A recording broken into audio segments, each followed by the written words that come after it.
সাফল্য কিভাবে দেখছো? খুব ভালো চোখে দেখছি।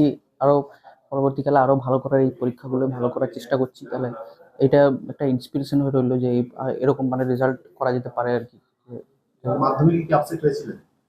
একটুর জন্য হ্যাঁ হয়েছিল, একটু সামান্য আপসেট হয়েছিলাম, একটুর জন্য মিস হয়ে গেছিল, বাবা মারাও একটু আপসেট হয়েছিল। তো এখন আর কি এতে হওয়ার জন্য সেই আপসেটটা আর নেই। কত নম্বরের জন্য মাধ্যমিকে র্যাঙ্ক করতে বললেন? 2 নম্বরের জন্য মনে হয় হয়নি মাধ্যমিকের র্যাঙ্ক, মনে হয়। সেখানে আজকের এই সাফল্য। খুব ভালো লাগছে মানে, হ্যাঁ, পরীক্ষা খুব ভালোই হয়েছিল, তবে এতটা ভালো যে হয়ে যাবে সেটা সত্যি ভাবিনি। যাই হোক, এখন খুব ভালো লাগছে। কিভাবে পড়াশোনা করলেন?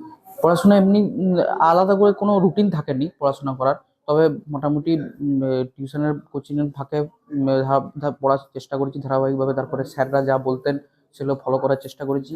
বাকি বাকি বাবা মা তো দেখেইছে, তাহলে সব নিয়ে আর কি মোটামুটি। বাবার কাছ থেকে কতটা সহযোগিতা পেয়েছেন? বাবার কাছ থেকে প্রচুর সহযোগিতা পেয়েছি। বাবা সন্ধ্যাবেলা আমি যখন পড়তাম, বাবা আমার কাছেই থাকতো বসে। বাবার কাছ থেকে প্রচুর সহযোগিতা পেয়েছি। বাবা আমার অঙ্কের টিচার, তাহলে একটু সাহায্যও করতো অঙ্কে।